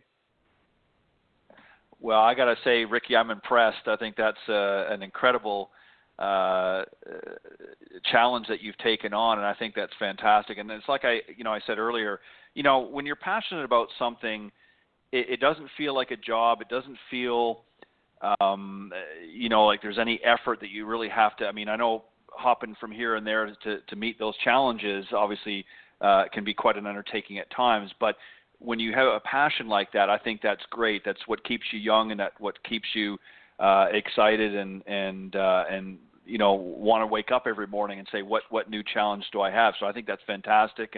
And you know what? I love golf, but sometimes it's nice to have something outside of golf too. And it's great that you have something outside of golf, which I know you're very passionate about. And speaking of passions, you indicated too that you're Tiger Woods' biggest fan. Tell me a little bit about that. Oh my goodness, it's next level, I think. So let's go way back. Let's go way back. I don't know how old I was. I should do the math for when I tell the story. I'm not going to admit this on air, but I collect something that is very unique and random that I collect. I'm a collector, so obviously the Tiger Woods collection that I have is part of that. I was at a convention for this thing that I collect, and if you ask me off air, I'll tell you. But I was at a convention with my family for this thing that I collect, and I'm sitting at a Chili's, and I don't know what city or state we were in. It was not Indiana, and I look up, and there was a big tube TV in the corner. quite frankly, I'm young, and at the time I was bored, and I'm like, all right, let's just get some food. I see golf on TV, and I'm like, oh, cool, whatever, this is boring. And I see this black kid playing golf, and I'm like, the stigma at the time was that, that African Americans didn't play golf, and it was unique, right? He was wearing shorts, and he had a straw hat on, and I'm like, he just didn't look like he fit like what golf was, right? And he hits this putt that sweeps left or right to left, and it's this big, gigantic sweeping putt, and it goes in, and he does this fist pump that is the most unbelievable. He is so excited, and I don't know anything about golf. And I'm like, why is he excited? He just made a putt. Cool. And it clicked, and I was like, I want to know who that is. I want to follow him, and I want to play golf. And that was when he won his second U.S. Amateur at TPC Sawgrass in Ponte Vedra Beach, Florida. And it was the defining moment of when I was like, that's what I want to do. And many years later, I go to college. I get a degree in computer engineering, and now I work in sales and marketing in the golf business. So obviously that was the right choice of my career path. But it's all been inspired by Tiger, and I collect his memorabilia. If his face is on it, I want it. That's books, magazines, Wheaties boxes, posters, pictures, you name it. And I am not kidding. I drive a red and black car because he wears red on Sunday. And it's to the point that – and I've met him a couple of times. I feel, though, before he's done, before he fades off into the sunset, I need to have 15, 20 minutes with him, just him and me over coffee or whatever that looks like, just to be able to tell him that story because, I mean, I'm sure he gets bombarded with stuff like that all the time. But, the guy is, in my opinion and the opinion of millions more, the greatest golfer that's ever lived, bar none. He's not done. I think he's got, if he stays healthy, I think he's got 5 or 7 more years of competitive tournament-winning, major championship-winning golf left in him. That majors record obviously means a lot to him. I think the wins record means probably more initially to get the wins record, just to have that. But, the guy has changed the shape and the face of golf. And you look at guys like Jordan Spieth and Ricky Fowler and Brooks Koepka and these young guys that were watching him on their living room floor when he was winning the tournaments that now they're playing in, that they're winning because of him. That's cool. And, I got into a discussion, is what we'll call it, with a gentleman on Facebook right after Tiger won his event a few weeks ago. And the guy said, there's only 30 players in the field. It wasn't a full field. And I was like, hang on. It was 30 of the best players in the world at that time. So that is not only impressive, that is more impressive than winning a John Deere Classic where it's got 144 players that nobody's ever heard of. So I am Tiger's biggest fan, bar none, and I love talking about him. And anybody that's watched an episode of the Hashtag Wednesday Match Play, and when you come on the Hashtag Wednesday Match Play, I'm going to ask you this. This is the second to last question of every single episode is, do you think Tiger breaks Jack's record? Why or why not? And the answers are up, down, left, and right. And some of the best answers that I remember, Chip Essick, who is from the PGA of America, I would say he'll be the president of the PGA before long. He was on my show a couple of seasons ago, and he said, and I love this quote, he said, if Tiger wins one more major, he'll break the record. So that's all he needs is to show himself that, one, he can win again, which he's already done, but two, that he can win major championships. And I look at it, I mean, the guy's 42, almost 43. He is in the best shape maybe of his life, and he hits the ball as far as anybody else on tour, and he could win at Augusta until he's 60. He can win anywhere in Scotland until he's 60. And I just think if he can have a 4, 5, 6 year run where he plays as well as he looks like he's playing right now, I don't think it's even a conversation that he breaks that record. But again, I go back to the wins record. That's the next big one. And I honestly think that if he gets that one, that'll be whether he gets the majors record or not. I think that the wins record will have more longevity than the majors record just because of the competitive fields that he's playing against. He's, and Jack played against 4, 5, 7, 8, 10 guys each week. Tiger's played against 35 or 40 guys that could win any given week or more, quite frankly. So I as Tiger's biggest fan and as probably one of his biggest collectors of stuff with his face on it, I really hope he can figure out how to get that done. Well, I agree with you. I think that obviously the win he had a few weeks ago, I think, is going to really help solidify his confidence. A couple things I want to mention to you very quickly about Tiger, and then unfortunately we have to wrap up. It's hard to believe, but our time is coming to an end here. But two things. When you have Peter Kessler on your show at some point, ask him about Tiger. He said Tiger used to lurk around the Golf Channel studios quite a bit when Peter was still working there, and I'm sure he can share some very interesting stories about his experiences with Tiger, not just in interviews but off camera as well. And also just to show you the impact that Tiger Woods has had, I've had the pleasure over the last few years of interviewing a number of up-and-comers into the LPGA. And interestingly enough, when I asked them about some of their influencers and who they looked up to and that, three that I can comes to mind is not one of them mentioned a single female athlete or LPGA player. They all mentioned Tiger Woods. Now, these are all young ladies, of course. They're in their 20s, probably, or late teens.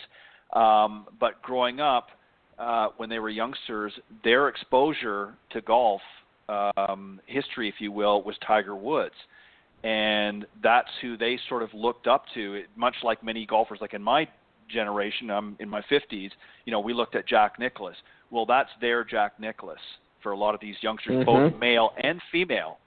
And there's a lot of, don't get me wrong, there's a lot of fantastic LPGA legends out there. I've interviewed a number of them myself, but they don't see them as much as they obviously have seen Tiger.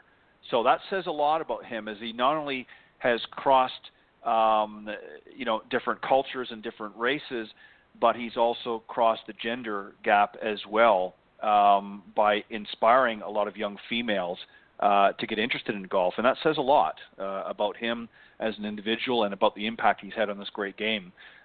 So you have to ask Peter a little bit about his Tiger experience. I'm sure he's got some great stories about Tiger and other things as well. But, well, Ricky, it's been a pleasure having you on the show, and I look forward to coming on yours in the future. You just let me know when we can do that, and we'll put it together. Very quickly, just let the folks know if they want to tune in, where they can go and how they can reach out to you through social media.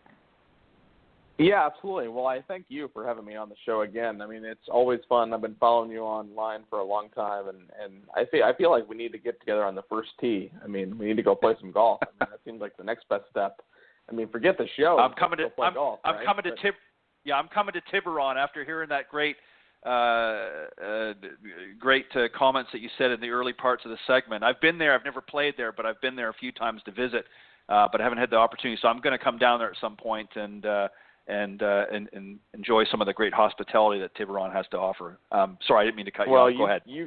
No, you're fine. Tell me when you want to come down, because it's all yours. I'd love to show you both of the golf courses here and make sure that you get the experience that we're trying to provide to our members and our guests. And the easiest way to find me is to start at my website, RickyLeePotts.com, and I'm Ricky Lee Potts on every social network, from Google, Facebook, Twitter, Instagram, YouTube, you name it.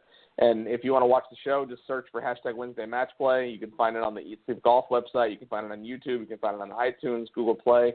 I'm not hard to find. As a matter of fact, it was funny. I was just talking to a gentleman today. I joined eBay. I'm going to start trying to sell some stuff on eBay just to see what that's like. I mean, like I need something else to do. And I'm Ricky Lee Potts on eBay as well. So it's a fun place to spend some time. But I'm not hard to find. Twitter, I'm addicted to Twitter. Always got a phone in my hands and ready to engage. And I love meeting people that get introduced to me through things like this and through your audience. And there's no question you're coming on my show. You're at the top of my list. And literally on this piece of paper right in front of me, it says, "Get Ted on the show." So you're coming on my show in the very near future. So I appreciate your hospitality and spending some time with me. It feels like we just started talking and it's been an hour, but I could talk golf all day. I could talk Tiger even further, and I love sharing the passion that I have for this game. And all the things that are involved and what I'm trying to do to help grow the game, and it's just a fun place to be. And if I can figure out a way to make a living out of it, it's even better. And just honored to be able to call you a friend and a colleague. And again, I look forward to seeing you on the first tee sometime here at Tiburón Golf Club in Naples, Florida. Sounds good. Well, ladies and gentlemen, we've been talking with Ricky Potts, Director of Marketing at Tiburón Golf Club in Naples, Florida, and I'm going to go down and pay him a visit here in the near future and get an opportunity to be a guest on his show, Wednesday Match Play. So, Ricky, thanks for joining me tonight on Golf Talk Live. It's been a pleasure, and I will have you back as well anytime that you want to come back. If you've got some things to share going at the club or just anything, or when you hit 20,000 craft beers, come on the show and we'll celebrate. How's that? Hey, that sounds good to me. That won't be too long. I'm going to go have a couple now to add to that list. So thank you very much for the opportunity. I might have to move it up to 25,000 then, but just to give a little bit of time, because you're probably already getting close to 20. Bumper. Yeah. Ricky, all right. Ricky, thanks a lot for coming on the show. I appreciate it, and I look forward to having you come back. Hey, thank you, sir. We'll talk soon, okay? Thank you for the opportunity. No problem. All right. All right, bye-bye. All right, that was my very special guest, Ricky Potts, again, the Director of Marketing at Tiburón Golf Club in Naples, Florida. Also, a very quick thank you to John Decker, Alicia Larson, and Clint Wright for joining me earlier on the segment on the Coach's Corner panel. As always, guys, you did a fantastic job. And once again, thank you to sponsor of the Coach's Corner panel, golfswing.com. Go to golfswing.com, check out their online video academy, and just a final word from our sponsor. Are you finally ready to improve your golf game? Golfswing.com is changing the way golfers learn online. With the largest collection of golf training programs and drills on the planet, Golfswing.com can help you improve every part of your game. Whether you want to gain more distance, hit it closer, or just sink more putts, Golfswing.com's staff of world-class coaches can help you gain the results you need. Watch unlimited videos on any device from anywhere in the world and start playing better, scoring lower, having more fun, and saving money. Get your fix on demand at Golfswing.com. All right. Again, that was sponsor of the Coach's Corner panel, golfswing.com. You can visit their website, and again, they've got a fantastic online video academy. And as I mentioned earlier as well, my good friend John Decker is one of the instructors that you'll see featured on golfswing.com. So make sure you check it out and join today. On that note, I want to thank all of you for faithfully tuning in each and every week here to the program. And again, it's good to be back on air. Certainly missed doing the shows, but obviously, as I mentioned earlier, understanding considering some of the things that have gone through the last couple of weeks personally and also regionally. So thank you for being patient and understanding, and thank you for joining me tonight. I look forward to having another great show next week with, of course, the Coach's Corner panel and another interesting guest on the show to follow. So God bless everybody, and have a great weekend. I will see you next week right here on Golf Talk Live. God bless.